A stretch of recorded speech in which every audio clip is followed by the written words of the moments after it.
We're back. This time we're going to go through my nighttime loadout, all my gear, and then we'll get into the videos and I'll share with you what sounds I like to use, my sequences, and what's been working for me. This is my weapon of choice. Most nights I had Specialized Dynamics out of Arizona put this together. It's a spade composite, chambered in 22 Creedmoor, 1 8 twist, with a Silencer Co. Omega 300 on the end. I topped it with the Pulsar Thermion XL50. This is on the higher end of the Thermions. There's a lot of them. You got to do your research through that. Of the Thermion family, this is second from the top because that latest one just came out. That's the XL60. It's been a great scope for me since 2020 is when I started in on them. I get a lot of questions on how I decided to go with the Pulsar stuff. Honestly, at the time, there was just less products than there is now. I had bad luck with some ATN stuff early on, so that steered me away from that. I'm sure it's better now, but once I learned this, I'm a creature of habit. I liked what I had, and I wasn't going to change it. The LRF, the laser rangefinder, is perfect. I can't imagine hunting without it anymore. Another thing I cannot imagine hunting without anymore is some sort of scanning device. I started with the Axion, which is a monocular, and then I upgraded to these Merger LRF XP50s. I can't describe to you how much of a game changer this has been for me, just as far as, you know, your fatigue goes, looking in one eye the whole night, your field of view, and just how much you can cover from, 180 degrees one way and then 180 the other way. I catch myself in this motion a lot, trying not to lose track of my rifle. And then remote in the other hand. It's so awesome having, something to at least find your targets with, and then you can shift over and get on them when it's time. So I would say that I spend more time in my scanners than I do my actual rifle scope, just because this can get tiring. I know it sounds dumb, but hunch over a rifle all night and you'll know what I'm talking about. I do have another rifle chambered in 224 Valkyrie. This one's got the little brother scope to that one. This is the Pulsar Thermion XP50. The difference is the base magnification in the XL is 1.75 and the base in this is 2.0. So I don't have as much field of view with this, but that's kind of the plan. This is a shorter, lighter, more compact rifle and caliber. This is just a Savage stock 224 Valkyrie. So yeah, again, same Silencer Co. suppressor, Omega 300. It's a good can. This is usually the rifle that I use, my guests use, just because it's more user friendly, and every now and then I'll break it out just for old time's sake. Moving on to the calls. So I do run both the Lucky Duck Super Revolt and the Fox Pro X24. Simply just because I wanted both libraries, and you can't cross. They both have encrypted sounds to their own console, and sometimes I like to have both. I know I'm gonna get the question of which one is better. It's a very hard question. The remotes are so close. I do like how the Lucky Duck remote has its sounds categorized better, but that's just, I'm also less familiar with the Fox Pro. The Lucky Duck has its vocals in, split into challenge howls, interrogation howls, breeding fights, long howls, short howls, whereas the Fox Pro just has coyote vocals, and you hit that and then it's like a list of 50 sounds, so I gotta thumb all the way down. And I know that I need to add them to my favorites in the Fox Pro, but it's still just not categorized for me out of the box.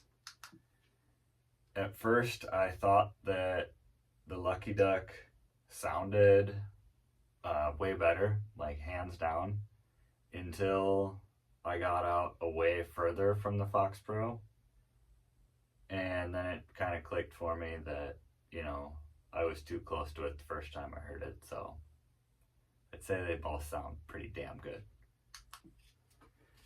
The Lucky Duck is heavier and a little bit bigger. I put this paracord and a carabiner on it, and I just clipped that on my waist to walk through the field.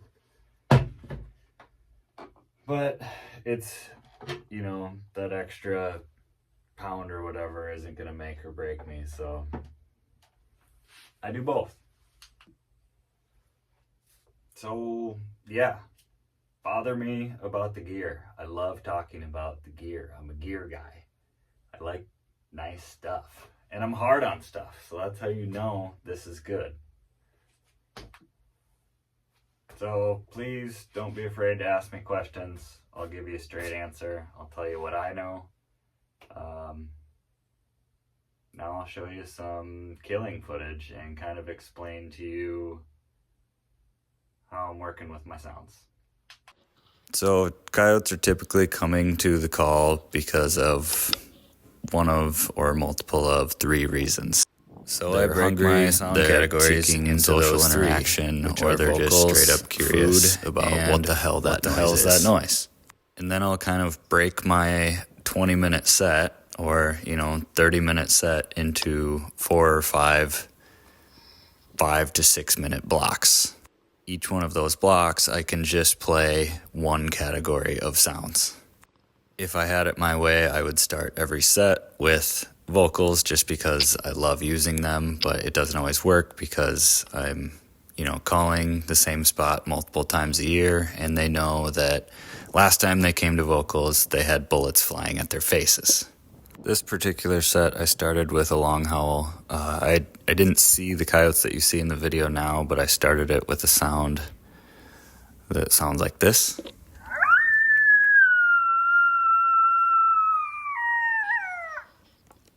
So that's basically just to locate them and let them know that, hey, there's another coyote in the area.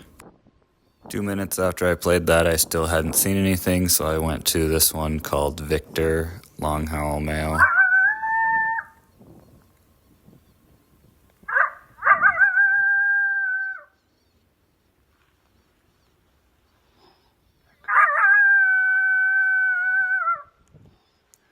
A little bit more aggressive, just kind of interrogating them. So then at like the 6-minute mark, I saw these coyotes come over the hill, and then like you saw at the beginning of the video when I started recording, they kind of stopped up there at the top. It didn't really seem like they were in a hurry to get there, so then I switched to my second category, which was food, kind of giving them the idea that, hey, there's another coyote in the area, and they have food.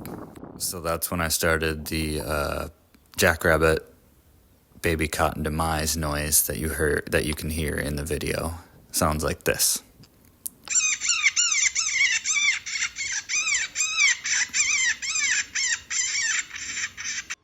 And as soon as I played that, they picked up the pace a little bit. They started coming a little faster. So as soon as I see them start to commit, I turn on my rangefinder and start to get a feel for how much time I have and how far out they are. I usually like to shoot them somewhere inside of 100 yards if I can, just for the sake of the footage. And I also start drawing that imaginary line of where my wind is, and I want to kill them before they get to that line. In this particular spot and set, I have the call directly to my left, like 50 yards, and the wind is perfectly left or right, so we're setting good in all categories here.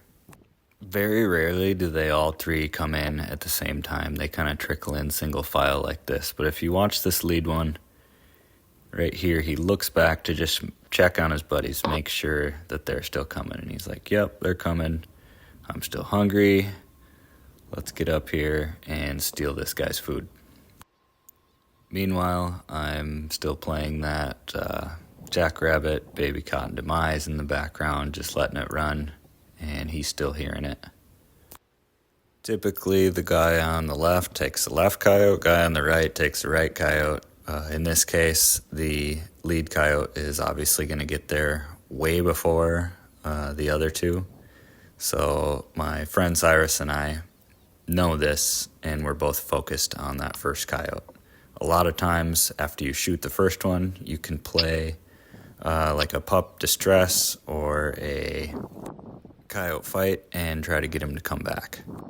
So I dumped the lead one, and I didn't have my remote queued up for the dog fight that I wanted, so it takes me forever to switch over to the sound. You'll hear it come on in a second, but you saw that other coyote leave the right side of my screen, and the one in the middle is thinking, well, he's running, so I'm gonna run too. But then he hears the dogs. More often than not, you can actually get him to come back and give you another look, but I can see that this one is looking to that other one that ran off, and if you don't get both of them to come, then you're kind of screwed, so I just decide to try him right here. Classic miss over the back. I think Cyrus tries him right here again too. Yeah. A lot of hair on those coyotes. So we actually walked in on 5 coyotes feeding on a dead cow on this set.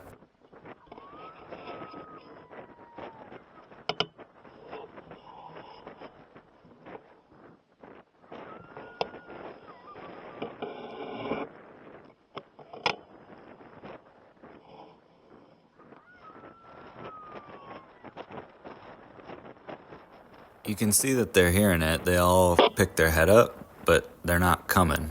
You know, they're not too worried about another coyote being in the area yet. So I switched over to some male challenge barks here in a second, and that's what ultimately got them to come off of their food. So again, back to my 3 categories of why they come.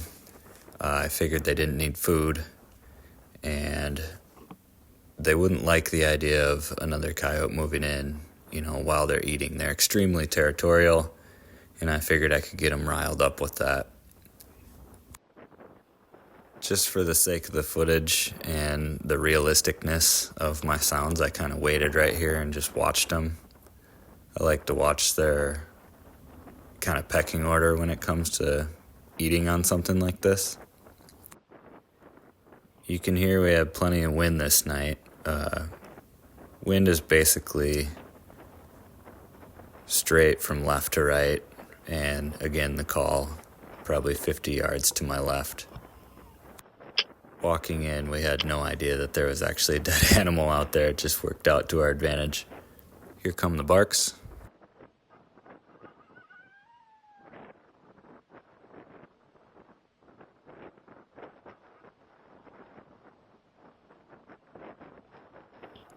And it pissed him off enough to come check us out.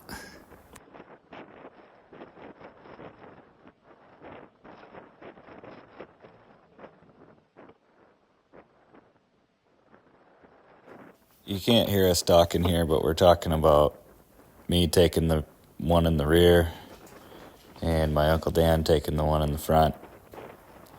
And in hindsight, I wish I would have let these get closer, but we were afraid of losing them down in a ditch that you can't see very well through the thermal.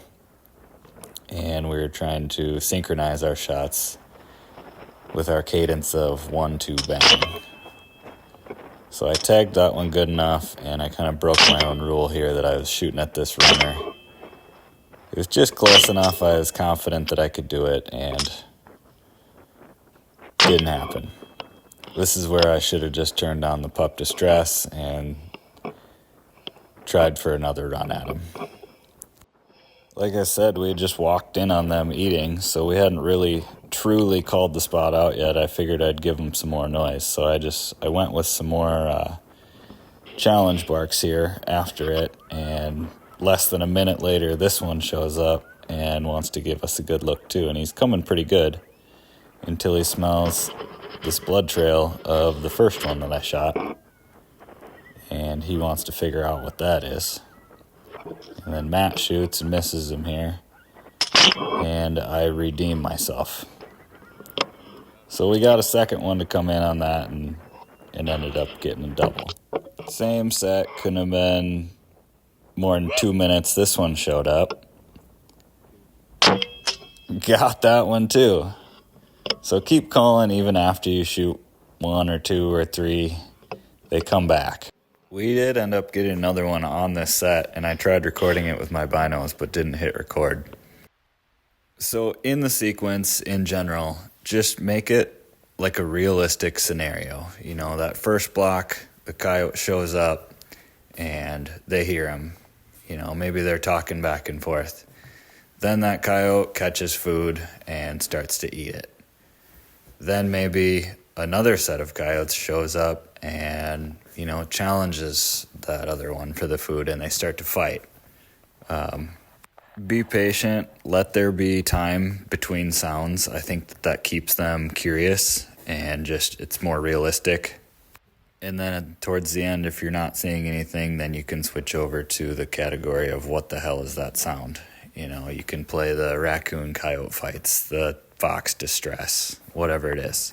This set, I started with the vocals again. I went long howl, 2 minutes, interrogation howl, 2 minutes, let it go quiet, 2 minutes, and then I saw these two bebopping up there and switched to that baby cotton demise again. It seemed to work out on them. They worked in perfectly. It didn't seem like they cared about the wind that we had going here, left to right. This is one of those rare occasions where he just runs straight at the call, which is cool. But they came in at such different speeds, and all that second coyote left was his head poking up here. I didn't want this one to overrun us, so I stopped him. And Cyrus laced that one. This one happened so quick, I didn't have my remote queued up for a pup distress or a pup fight, so I tried to bark and howl at him myself. It didn't seem to work. I'd say 50% of the time you can at least get him to stop there. Again, make the sound scenario realistic. Whether you start with vocals or distress, stick in that category for the first 5-6 minutes. Then, whether you see something or not, switch to the next one. I'm not saying that it's going to work every time. It's just, this is what works a majority of the time. You're going to have sets where you don't even hear a coyote. Typically, coyotes breed in February. So I won't start throwing in breeding sounds until, maybe 3-4 days into that month. Leading up to it, I like to open with vocals, though. Knowing that leading up to them actually breeding, they'll be seeking a mate. Both males and females. Obviously, if it's not my first time at this particular spot that I'm hunting, I will play different noises. Maybe I'll start with 2 blocks of food. First one, rabbit noises. Second one, bird noises. And then get into the vocals of it. I hear so many people say, play the rabbit, but don't be afraid to play the vocals. I feel like I get them running in at 100 miles an hour so much more when I'm playing, the social noises. They're pissed off that somebody's in their area, kicking ass and stealing their food. I'll put a few sequences on the whiteboard here at the end and stop it for you. These ones will all be Lucky Duck sounds, and we'll do a Fox Pro one in a later episode. For all the experienced coyote hunters out there, hang with me. We'll get through this elementary stuff, and we'll break it down even better. Thanks for watching.